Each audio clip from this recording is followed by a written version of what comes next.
Hi ಗೆಳೆಯರೇ, ನಮಸ್ಕಾರ. ಈ ತಿಂಗಳಲ್ಲಿ ಕನ್ನಡದ 3 ದೊಡ್ಡ ಸಿನಿಮಾಗಳು ರಿಲೀಸ್ ಆದವು. ಮೊದಲನೇದು ದರ್ಶನ್ ರವರ ಡೆವಿಲ್, ಎರಡನೇದು ಶಿವಣ್ಣ ಉಪ್ಪಿ ರಾಜ್ಬಿ ಶೆಟ್ಟಿ ಅಭಿನಯದ 45, ಮೂರನೇದು ಕಿಚ್ಚ ಸುದೀಪ್ ಅಭಿನಯದ ಮಾರ್ಕ್. ಡಿಸೆಂಬರ್ 11ನೇ ತಾರೀಕು ದರ್ಶನ್ ಅವರ ಡೆವಿಲ್ ಬಿಡುಗಡೆಯಾದಂತಹ ದಿನ. ಆವತ್ತು ಬೆಳಗ್ಗೆ ಫಸ್ಟ್ ಶೋ ನೋಡಿಕೊಂಡು ಬಂದಂತಹ ಗೆಳೆಯರೊಬ್ಬರು ಹೆಚ್ಚು ಕಡಿಮೆ 11 ಗಂಟೆ ಅಷ್ಟೊತ್ತಿಗೆ ಬೆಳಿಗ್ಗೆ ಒಂದು ಮೆಸೇಜ್ ಮಾಡಿದರು. ಮೆಸೇಜ್ ನೋಡಿದ್ರೆ, ಸರ್, ನಾನು ಡಿ ಬಾಸ್ ಅಭಿಮಾನಿ ಅಂತ ನಿಮಗೆ ಚೆನ್ನಾಗಿ ಗೊತ್ತು.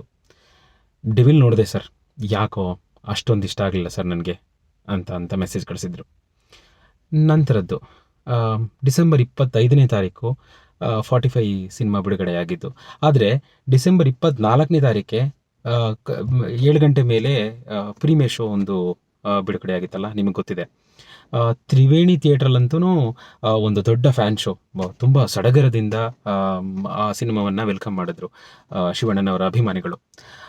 ಆ ಶೋ ನೋಡಿಕೊಂಡು ಬಂದಂತಹ ಗೆಳೆಯರೊಬ್ಬರನ್ನ ನಾನು ಮಾತಾಡಿಸಿದಾಗ ಅವ್ರು ಹೇಳಿದ್ದು, ಸರ್, ಅಷ್ಟಿಷ್ಟ ಆಗಲಿಲ್ಲ ಸರ್, ನನಗೆ ಚೆನ್ನಾಗಿ ಅನ್ನಿಸ್ಲಿಲ್ಲ ಅಂತ ಅಂದರು.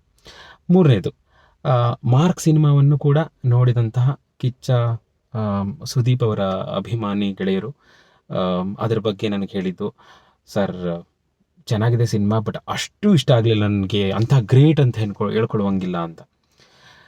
ಈ 3 ಹೇಳಿಕೆಗಳನ್ನ ನಾನು ಇಲ್ಲಿ ಸಿನಿಮಾ ಚೆನ್ನಾಗಿಲ್ಲ ಅಂತ ಅದರ ಬಗ್ಗೆ ಚರ್ಚೆ ಬೇಡ. ಆದರೆ ನನಗೆ ಈ 3 ಹೇಳಿಕೆಗಳು ತುಂಬ ವಿಶೇಷ, ವಿಚಿತ್ರ ಅಂತ ಅನಿಸೋದು. ಯಾಕೆಂದರೆ ನೀವು ಕೇಳ್ಬೋದು, ಒಬ್ಬ ನಟರ ಅಭಿಮಾನಿಯಾಗಿ ಅವ್ರ ಸಿನಿಮಾಗಳು ಬಂದಾಗ ಅವರೇ ನೋಡ್ಬಿಟ್ಟು ಅದು ಚೆನ್ನಾಗಿಲ್ಲ ಅಂತ ಹೇಳ್ಬಹುದಾ ಅಂತ ನೀವು ನನ್ನ ಕೇಳೋದಾದರೆ, ಎಸ್, ಆ್ಯಕ್ಚುಲಿ ಹೇಳಬೇಕು ಅಂದರೆ ಇವರೇ ಆ ನಟನ ನಿಜವಾದ ಫ್ಯಾನ್ಸ್. ಒಬ್ಬ ನಟನ ಸಿನಿಮಾ ಬಂದ ತಕ್ಷಣ ಅದು ಹೇಗೇ ಇರಲಿ, ಅದ್ಭುತ, ಗ್ರೇಟ್, ಇಂಥ ಸಿನಿಮಾ ಇನ್ನೂ ಬಂದೇ ಇಲ್ಲ ಅಂತ ಅವರ ಅಭಿಮಾನಿಗಳು ಹೇಳ್ತಾ ಹೋದರೆ, ಗ್ರ್ಯಾಜುವಲ್ ಆಗಿ ಬೇರೆಯವ್ರಿಗಿರಲಿ ಆ ನಟನಿಗೆ ಒಂದು ರೀತಿಯ ಭ್ರಮೆ ಶುರುವಾಗುತ್ತೆ. ಓ, ನನ್ನ ಸಿನಿಮಾ ಎಲ್ಲ ಚೆನ್ನಾಗೇ ಬರುತ್ತೆ, ಬಹುಶಃ ಎಲ್ಲರಿಗೂ ಇಷ್ಟ ಆಗ್ಬಿಡುತ್ತೇನೋ ಅಂತ.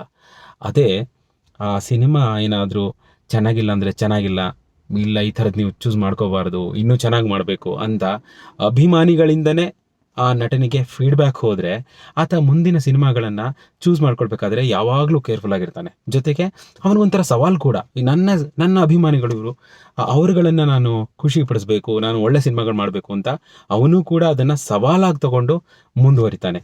ಅದೇ ಹಿಂದೆ ವಚನಗಳಲ್ಲೂ ಹೇಳಿದಾರಲ್ಲ ನೋಡಿ, ಬೈದವರನ್ನ ಬಂಧುಗಳೆಂಬೆ ಅಂತ.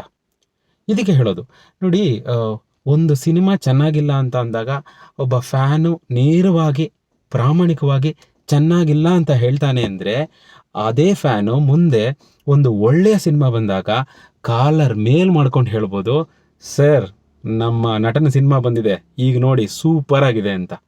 ನಾನು ಹೇಳೋದೊಂದೇ, ಎಲ್ಲ ನಟರಿಗೂ ಈ ರೀತಿಯ ಅಭಿಮಾನಿಗಳು ಇನ್ನೂ ಜಾಸ್ತಿ ಆಗಲಿ. ಧನ್ಯವಾದಗಳು.